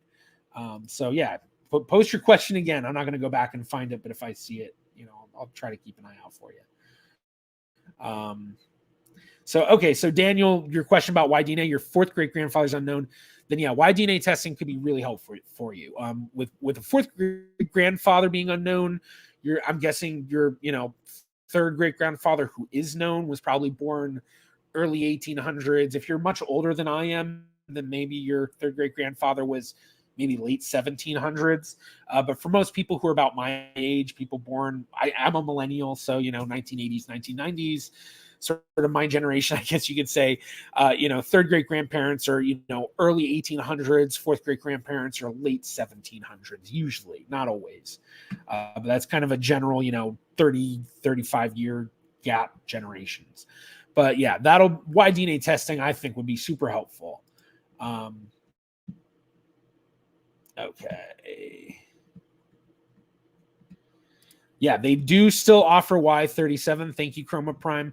Yeah, so I think they got rid of Y67. I know they've changed it slightly over the years. But yeah, Y37, if you're just trying to get as much as you possibly can for Y DNA testing, but you have a limited budget, it's not going to give you the best results, because the more markers you test, the more reliability you have in terms of a range of your matches. So if you do Y37 and you get a match at a 0 genetic distance, basically meaning all 37 markers tested, you share all of them, well, you could have a shared relative, a shared paternal ancestor in the past 200 years or the past 2,000 years. And you may then do a Y67 test, and all of a sudden that Y37 match at 0 genetic distance, well, Y67, they have a 2 or 3 genetic distance. And now all of a sudden, okay, well, it's probably not going to be as close of a match as I thought. And so, yeah, so the more markers you test, which is basically, that's why it's, Y37, Y67, Y111, then the big Ys. I don't know if they still do big Y500, but there's big Y700, which is like the big. And then you can also do whole genome sequence testing like Nebula, which gives you your entire genome. So not just all of your Y chromosome, but everything. So Callum said, I got my grandfather to get the big Y700, but unfortunately no matches. Yeah. An unfortunate issue, if you have not connected your grandfather's big Y700 to the Y full tree, I highly suggest looking into that. That's just yfull.com. Not only is it useful because then you're connected into the YFull phylogenetic tree. So like here, this is me within the phylogenetic tree on YFull. So, you get the block tree and the phylogenetic tree on Family Tree DNA, but you get a whole different one on YFull because YFull has people who've tested elsewhere as well, other than Family Tree DNA. And so you may actually get matches through there as well because YFull does do for big Y, not only STR matching, but they also do the SNP matching. So if you're familiar with doing big Y DNA testing, you'll recognize that you get two match lists. You get your STR match list, and then you get your SNP match list. And then you also get your block tree on Family Tree DNA. So, okay, let's see. Okay, Southeast Rail, Michigan fan. I took 6 DNA tests. 3 of them gave me Central Asian. My heritage gives me 8.4. FTDNA gives me trace 2%, and Tell Me Gen gives me 4.9%. So, well, I mean, those are. Let me see. Did any of the other ones give anything? And is there a question? I mean, I'm guessing if there's a question, it has to do with the Central Asian. Oh, okay. There is no question. They've been asked, what's the question? So nothing. So just letting us know. All right. Yeah. I mean, Tell Me, Jen, I think that's one that I often say, I really don't know a ton about, but every time I've looked into it, it just doesn't seem genealogically useful. And the thing with a lot of these admixture results is they just give you a really pixelated, blurry image of your ancestry, and it doesn't really tell you a whole lot. And especially when you do more and more of these admixture calculators, it becomes fuzzier and fuzzier because they're all going to come out slightly different. Some of them, sometimes for some people, when they test at different sites, they get wildly different results from each site. And that can just be because you may come from an ancestry or multiple ancestries that just aren't that well tested. So yeah, well, interesting. Daniel M. I was pretty close on. 3rd times great grandfather, born approximately 1806. Never been able to find a birth record. So yeah, Y-DNA testing can be super helpful, especially in terms of, let's say maybe this 3rd great grandfather, you can't find a birth record because that really isn't his true name, and maybe he was adopted or there was an unknown father in the, or something else. And then you do Y-DNA testing and you notice you have a ton of matches, and especially all of your closest matches have a very specific surname. Well, that's usually a hint that surname is probably the true, the surname of that Y lineage, and may have been the true surname in the family. So when you then research the community or town or wherever that 3rd great grandfather is, you look for people with that same surname, and you may be able to identify the men, basically think, how old would someone have to be to have fathered him? So let me identify every single man in that town with that surname who's from the age of 16 to 80, whatever, because, basically whenever someone could impregnate a woman, sort of thing, if you're looking for the father. And then once you have that, now you've got a more finite list to work with, and you go through and you start ruling people out and, just doing what you can to dwindle it down. And honestly, that's what a lot of investigative genetic genealogy is doing that sort of a thing. I just realized my light was so bright. I was like, why am I shining? I'll look a lot better like that, I think. But yeah, so very, very, could be very, very helpful. All right, let's take a look. Oh, yeah. Make sure I get my chapstick. I don't want to get too dried out. Okay. I'm gonna post a real question on a Discord server tomorrow. Okay. If you're posting it on my Discord server, great shout out time for my Discord. For those who aren't familiar, I do have the Reddit, like I'm going through the questions today, but I also have a Discord server where there's a really active community. and you can get a lot of help. It's also kind of a fun, just chatting stuff. We share music, videos, all sorts of stuff. Not everything always related to genealogy, but there really is it's been awesome to see an amazing community really start to grow. And I don't know if any of my mods are still here, but if they are, or any of my other Discord people want to share the Discord invite link, I'll put that up on screen as well. But definitely join. I think it's in the descriptions below. Let's see. Duran Childs. My mom is African-American, but both my heritage and ancestry stated she has 25% Iberian. Is that an accurate read? Well, if it's coming through two separate sites, especially my heritage and ancestry, that gives you a lot more confidence in it being true in some way. Dealing with something like Iberian, there is always the question of, is it truly Iberian, or is it some sort of, closely tied population to Iberia that wasn't necessarily in Iberia? Could it even be a mixture of not just Iberian? Maybe there's some Southern European or North African or something that's truly in your ancestry. It's just always a question you have to have when reviewing these. It doesn't mean that that's the case, but it's just, you have to consider everything. And, if it is coming specifically Iberian, then, I would start looking at your genetic matches and start seeing, can you find people that have large percentages of just Iberian ancestry?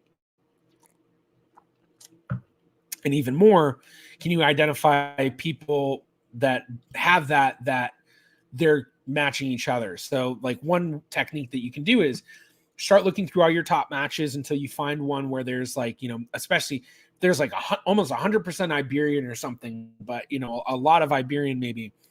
And then you look at your shared matches with them and then try to identify others with a significant portion of Iberian, but even more, try to identify others that are related to them that you can figure out how they're related to them. And then you may be able to identify a family that specifically you should be connected to. If if you find a match and then you look at some of their other matches and you find that they have matches that you both share, that you discover are second cousins to this other match, and they share great grandparents, well, then specifically, okay, we must be related through their great grandparents. So now you have a specific part of their family to research out further. And then, coming from an African-American family, the way that you'd want to do this is, if you identify a family like that, and most especially a family that's living in an area that your family lived in, somewhere, wherever, even if it's not necessarily the exact area, but like, close. I think a lot of genealogists will go by like a 50 or 60 mile rule, sort of. Which, what is that in kilometers? What is that, like 25, 30 kilometers or something like that? I could be wrong. I don't know. But yeah, but then looking, if those families are near where your family is, then presumably that should be where the connection is. And you want to research further to see, can you identify that? And coming from an African-American ancestry, the other question you have to have is this Iberian tied to something that is, a slavery Iberian sort of, is this coming from European enslavers, supposedly Iberian ones, then, raping and having children with their slaves? Or is it something from post-slavery, or even possibly, during slavery times, where it wasn't a, slave master or something like that type of relationship, but actually a much more true relationship? Obviously there's a whole wide gamut of how those relationships went throughout history, but, there were a lot of people that had interracial marriages in the United States that were true love marriages. What was that famous, the famous senator with the African-American wife from, Tommy Lee Jones played him in the movie Lincoln. I can't remember his name. But he, that was that was in the 1850s. And so it's, I get comments like this all the time on my videos where this sort of thing comes up, where if I say one way, people will be commenting like crazy the other way. If I say, there are a lot of people with African-American ancestry, or people that are African-American that have European ancestry, and that European ancestry is literally coming to them. It's inherited because they descend from people who were the result of rape. But then at the same time, there were people that did have interracial relationships with each other and had children, and it wasn't a relationship like that. And then there's a whole lot of in between. But no matter what I say, all of it's true. All of that happened.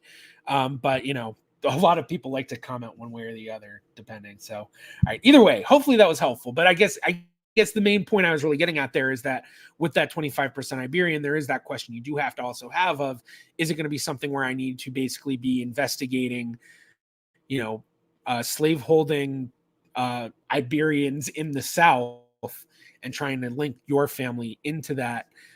Or is it something that maybe later that maybe you find that, if you're looking at 25%, assuming that maybe that is correct and coming from even not necessarily one recent common ancestor, which would equate to a grandparent, but maybe a couple or so, but you might be looking at maybe a great grandparent who is fully Iberian, and obviously a great grandparent, unless you have really, really, really big gaps in generations.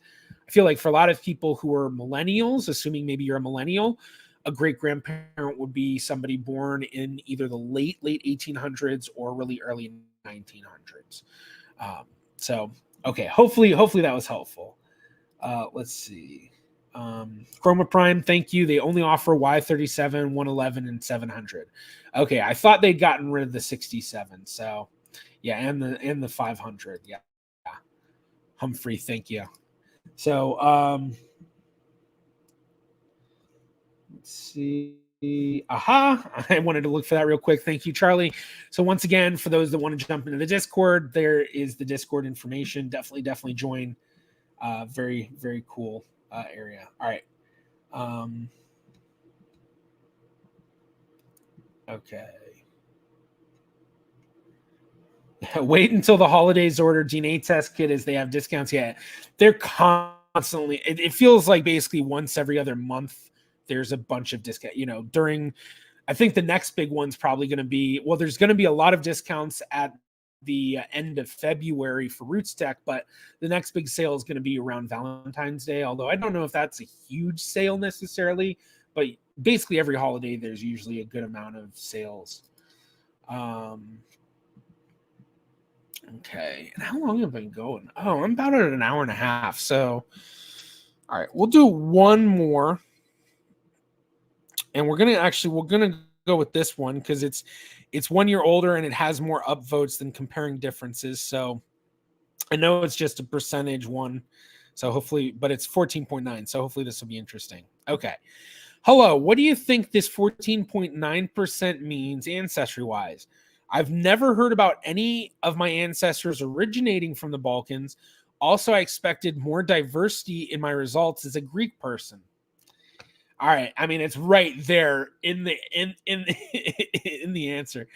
Maybe I'll try some other kits next time just to see if they go more in depth. So the thing is, when we're looking at these DNA test admixture results, you always have to consider what are the population correlations. And now I know in terms of the Balkans and things that there is somewhat of a separation between Greece and the rest of the Balkans. But just knowing, just population wise in terms of, region, there's a reason why Greece is kind of lumped in as part of the Balkans. I mean, it's right there. So in terms of the DNA, it certainly makes a lot of sense that someone who has Greek ancestry, 85.1% Greek, and they even say in my results as a Greek person. So when it comes to this, especially because we're going through only my heritage, we're not looking at matches or anything like that, there's a few ways to look at it. Number one is, as I just mentioned, we see that it's all right there. So there's probably a lot of population flow back and forth throughout the years. And even if it's not necessarily like super, super big commonality that, you've got a lot of Greek people migrating into the rest of the Balkans and other people in the Balkans migrating into Greece, you still are going to have that just because they are geographically close to each other. And then also, having all of this massive trade constantly going through all of this area right here, it really is such a huge part of the history, world trade network throughout history. So, it certainly would make sense just in the sense of, well, it probably is not uncommon for a lot of people with Greek ancestry to get Balkan readings. The other thing that it could be, assuming that, okay, this is right on target with, they are 85.1% and they have one ancestor from the Balkans. If that's the case, 14.9% would equate to about a great grandparent. Okay. So let's put this up here as we usually like to do. So we have our percentages down below. And so when you see great grandparent is about 12.5%, that's going to be your closest to this Balkan reading. And we know recombination isn't perfect. So, you can get a little bit more, you can get a little bit less. So at 14.9%, the closest correlation would be great grandparent. But that's also assuming this is not some sort of weird, just, typical reading of Greek people where they consistently get Balkan readings like that. The other thing that we would want to look at, if it were available, but it's not, is the precision and recall. So this is where precision and recall numbers become really useful in trying to decipher this stuff. Is, precision and recall tells us when you're looking at your positive results, the one, it's telling you that you're getting Balkan results. So of all the people that get red Balkan results, how many of those actually have Balkan results? Then the other question with that is, of all the people that should have gotten Balkan results, how many actually got that? And so that's the two numbers, precision and recall. And so when you look at those numbers in correlation to DNA testing, if we looked at Greek, South, and Italian, and then Balkan, we want to see, okay, if those precision recall numbers are low, then it certainly is going to give us the idea that, okay, these readings probably are just, a big part of it is just difficulty deciphering the readings between each other. Precision and recall shows it's low. And usually when precision and recall is low, the things that it's getting mixed up with or lumped into that reading are things that are geographically close, or at least population group close as well, and in different ways. So a lot of different things in terms of that. So MyHeritage unfortunately does not release a white paper, but 23andMe does. So we're going to look at their white paper, presuming that it's for the MyHeritage results. So these do not actually link to each other. We're just using them in the presumption that, if this were the case.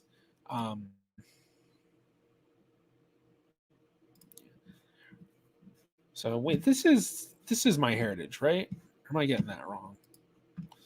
I see all the results so much that sometimes I just forget whose results are whose. Whose results are whose. Okay, it is MyHeritage. That's what I thought.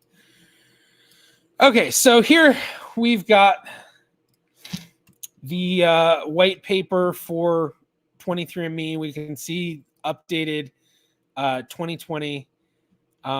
Wait, am I in the right one? Yeah, ancestry composition.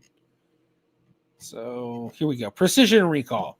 So precision recall, we're looking at Greek, South Italian, and Balkans. So let's see what's their closest correlation. So here we've got Balkans and Greece. So see there, with 23andMe, they aren't even confident enough to separate the Balkans and Greece. And even when they connect them both, 89.5% precision, 81% recall. So that means 89.5% of the time of all the people that they're reading as Balkans and Greece, they truly have it. And 10.5% of the time, they don't have any Balkans and Greece. And then of all of the people that should be getting Balkan and Greek readings, only 81% are getting it. So presuming that this were, let's presume that this is Reddit and it's the Italy readings, forget Greece, but let's say Italy is the Greek, right? Which it's funny, look here, Greek and South Italian, that's how MyHeritage lumps it up. But here, Italian's by itself, and they lump Balkans and Greek together. So it just goes to show you how these sites also read things so differently. But even if we weren't looking at that, looking at the Italian readings, look at how low those are, 87.8, 86.1. Now, these aren't necessarily crazy low numbers, but usually what you're wanting to look at are things like in the 90s. Those are your best readings. But as you get more granular in how you're reading it, those numbers are going to go down, which means the confidence goes down. So if, we were reading this using these numbers, presuming Italian was Greek and Balkans was just Balkans and whatever, Balkans and South Italian, then we'd be looking at these and going, okay, well, precision and recall are in the 80s. Granted, precision's in high 80s, recalls in kind of mid to low 80s. So that's definitely telling us that, okay, this could be representative, that maybe there is some sort of a Balkan ancestry back that you could find genealogically. But it also could mean that, like we said in the beginning, that there is no genealogical find that we're going to get here. It's just that, this person, because of the migration patterns between the Balkans and Greece, that they just get the Balkan readings, and we could end up building their family tree going back, to their fifth great grandparents, identifying every single one, and all of them are living in Greece. And this 14.9%, and that would technically mean that this 14.9% could represent Balkan ancestry, but really it's representing Balkan ancestry from hundreds and hundreds, if not thousands of years ago, that just so many people in Greece have these Balkan ancestries that, it gets read as just different. Yeah. I'm trying to make this as simple and understandable as possible while also kind of keeping it complicated. So hopefully this makes sense. I'm not going to keep rambling on because I feel like I keep going into different ways to explain it, but I think that hopefully should answer. And this question was reviewed during the live stream on Professional Genealogist Reacts, the YouTube channel Professional Genealogist Reacts, aired on January 30th, 2024. Okay, so that's all good. All right, we answered a good amount of questions and some older ones.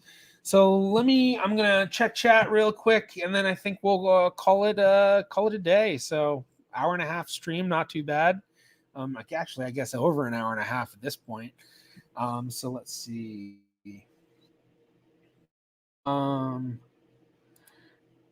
John of Sweden, for your celebrity series, you should do the tree of hedge fund billionaire Bill Ackman, currently trending and seems right up your alley with partial Dutch Jewish ancestry. You have caught my attention, sir. Okay. Yeah, I am very familiar with Bill Ackman. Obviously, I was not the happiest about the whole, I can't even think of what the word is called, but when the people testified, Harvard and MIT and all of that, I wasn't really the happiest, obviously, about how they handled all of that and how things were handled afterwards. And I got familiar with Bill Ackman pretty quickly. So yeah, he's very much trending. So if he has Dutch Jewish ancestry, I may have to just pass him straight into it, because I've been trying to find someone trending with Dutch Jewish ancestry, and it's hard to find people trending even with Jewish ancestry that is really traceable. So that's good. I'm going to note that. I need to note that. So,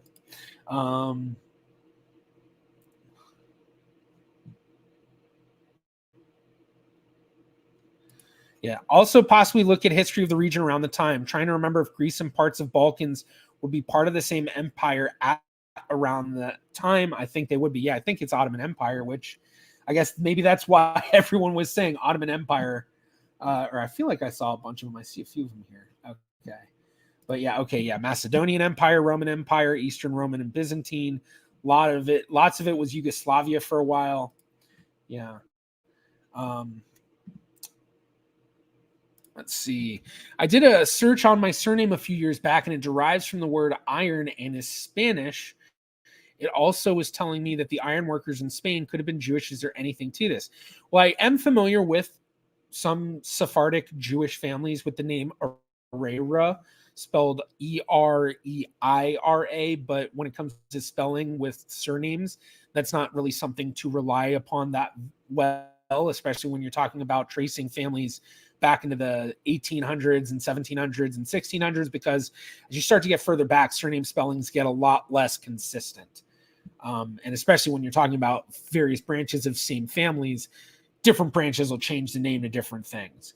And then a lot of people see that, especially if they do Y-DNA testing and they get really good matches back. But I mean, there is a possible tie, but the thing to remember is that most Spanish and Portuguese surnames, like I think it's like 100 of the top 100 most common Spanish surnames are found in Sephardic Jewish family names, and 99 out of the top 100 of the top 100 Portuguese surnames are found within Sephardic Jewish family names. If you look up David Mendoza from Sephardic Genealogy's video on YouTube, I think it's just Sephardic Genealogy's the channel. He has a video about surnames and he talks about that. I should turn that ticker off. Okay. Have you ever heard of Low German Mennonites? I mean, I know about German Mennonites, and I probably learned the most about them when I watched Peter Santinello, is that it? His series where he went and hung out with a bunch of different Mennonites and Amish people and stuff. And when I was younger, actually, my dad worked with a company that worked with Amish, and we went and stayed on a farm for a day with them. And I remember it was really weird because we went to a modern grocery store, like they even had, we went to a modern grocery store, but in a horse and buggy. And they even had like stalls at the grocery store for the horses and buggies with like the trough and everything. And then it's like, you get out the buggy and then you go and you walk in, the automatic door opens. And the thing I remember was we went and got mint chocolate chip ice cream. And, I knew a little bit about Amish. So for me, it was like, wait, they're allowed to have ice cream? It just blew me away. But I was also like 10 or something. But then, okay, have you heard of Volga German Mennonites that came from Karlswadel, Volhynia?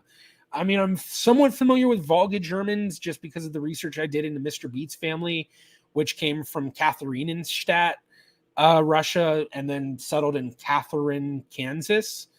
But yeah, I mean, I'm not super familiar of like all of the different Volga German, the whole migration and all the waves and stuff. I'm just kind of mostly familiar with the work that I found through Mr. Beats Ancestry. So Grey Wolf Garrick's, I'm thinking Salgado is Sephardic. My wife's grandmother's maiden name was Salgado from Cuba. I mean, the thing is, like I've said a couple of times, you can't base a Spanish or Portuguese name or you can't just see that and just be like, okay, it must be Sephardic, because so many non-Sephardic people took Spanish and Portuguese names. I mean, for all you know, maybe it was Filipino. I don't know if it was, but have you heard about the Ashkenazi Ulster Scots connection? Not really. I don't know. I mean, I don't know what you're talking. I'm not familiar with that. Sorry. Chroma Prime, is there anything you're hoping to hear, see from Roots Tech this year? My biggest thing is I'm really hoping for some good AI courses and stuff. I know Steve Little is going to be doing some presentations, which he's kind of one of the top people, in my opinion, in terms of AI use, which I know he watches the channel. I don't know if he watches any of the live streams. If Steve's in here, Steve, give a shout. It'd be great. But he does a lot of great stuff, and he's talking. So I'm hoping to see some of his talks. Although think one of his talks is at 8 a.m. in the morning, which actually one of my talks is at 8 a.m. in the morning. I'm like, oh God, this is going to be terrible. I am a night owl. So 8 a.m., like for me, waking up at 8 a.m. is like hard, very difficult. Yeah. So, but for Roots Tech, otherwise, I mean, for me, a big part of it is really just getting to see so many of the people that I get to collaborate with and talk to throughout the year. And, it's a great place to kind of learn about new stuff happening and, new technologies and stuff. And I mean, I think AI is really top of the list. I'll probably try to see any DNA talks if there's anything that might have any, new innovative stuff. They usually have the innovative or I forgot what it's called, but there's like the innovation stage maybe where they have like a lot of new stuff they promote. And yeah, it should be interesting. DJ's Variety Channel, is it worth ever hiring professional genealogists for trying to solve breakthroughs, even though I have access to all the major record sites? Is there some mysteries that can't be solved? 100% yes. Even as a professional genealogist, I have hired many professional genealogists, and it is a common thing for professional genealogists to do is sometimes you need to hire others. And I have a video about hiring professional genealogists, and I talk about the, different reasons why it would be useful to do it. The number one thing for everybody, which, hold on one second, I need to do something real quick.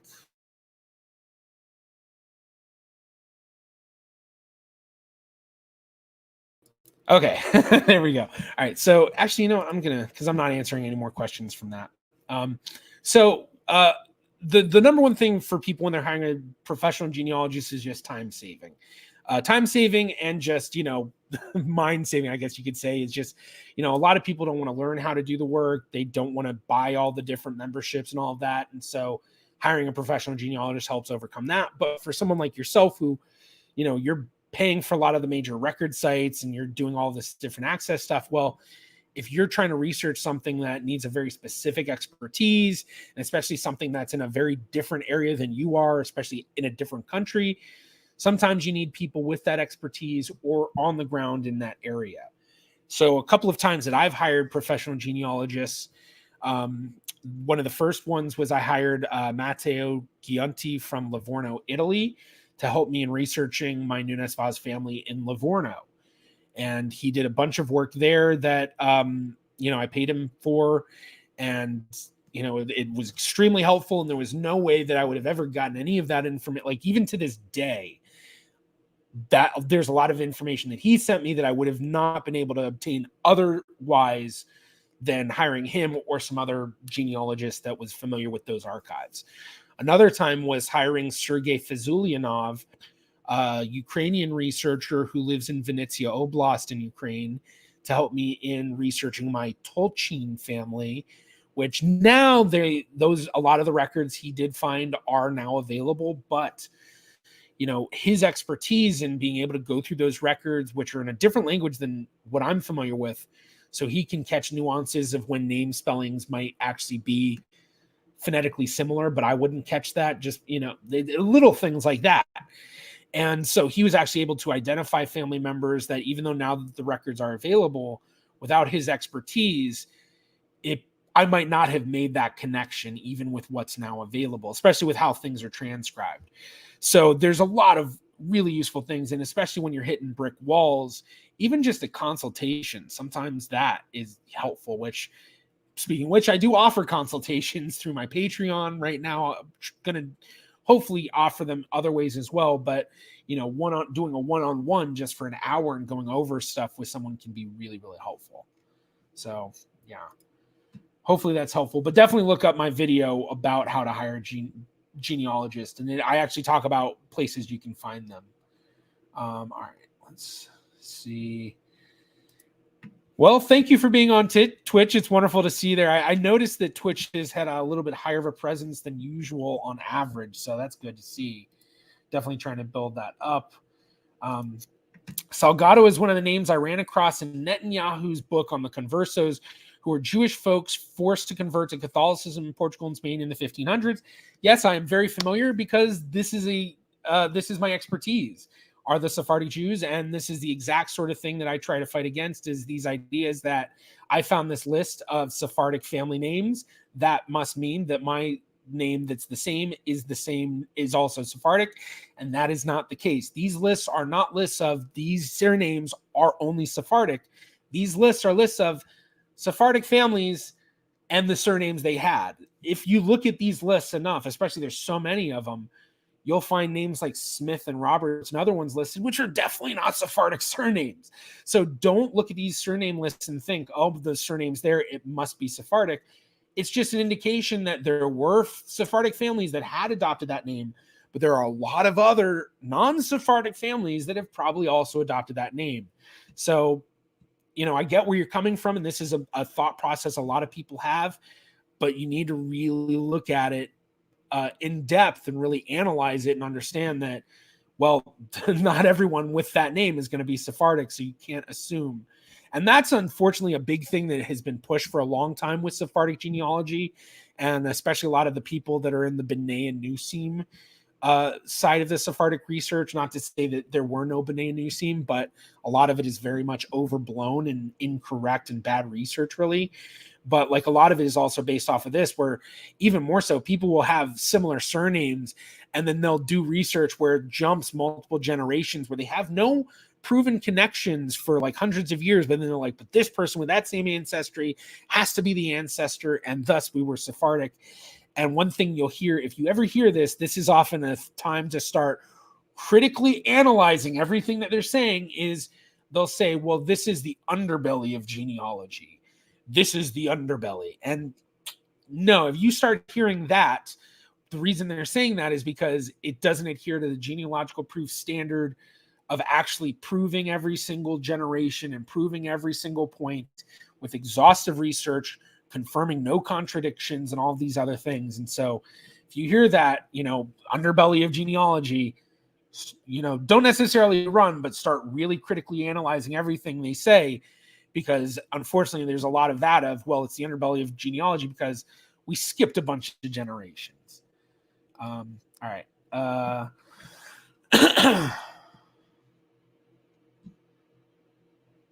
Let's see.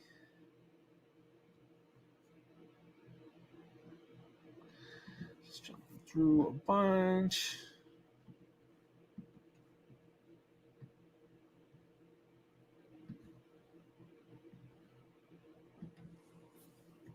And it looks like a lot of everyone kind of just conversing with each other.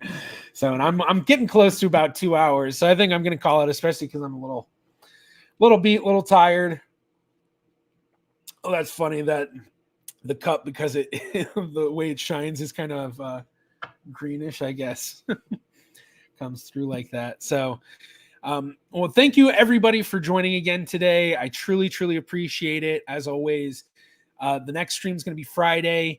I guess I'll have to figure out, will I put up a poll to do this Friday's family tree celebrity, or should I do Bill Ackman? Because now knowing that he is Dutch Jewish ancestry, I kind of want to put him at the top because I want to show off that Dutch Jewish ancestry stuff. So, Charlie, still don't know what that map is. So yeah, I don't know if anyone's guessed the map. I don't think I've seen anyone kind of pick it out. I'm going to try to kind of, let's see, which way do I have to go? Yeah, that way. There we go. So maybe that'll help people a little bit getting to see some of that. So Porto do Maria. Okay. So of course, as soon as I say I'm jumping off, I see a bunch of stuff coming in. All right. So once again, thank you very much. Friday, be doing another stream, possibly at 2:00. I don't know. We'll have to see what time it is. I'll release that when it does happen. But if you do have questions that you want me to answer in future live streams, remember, go to the subreddit and post your questions there. Also upvote the questions that you want to be answered in live streams. And all of that fun stuff. So I think I'm just going to call it there. You all have a wonderful rest of your day and a wonderful rest of your week. And hopefully everyone's getting some good weather today. So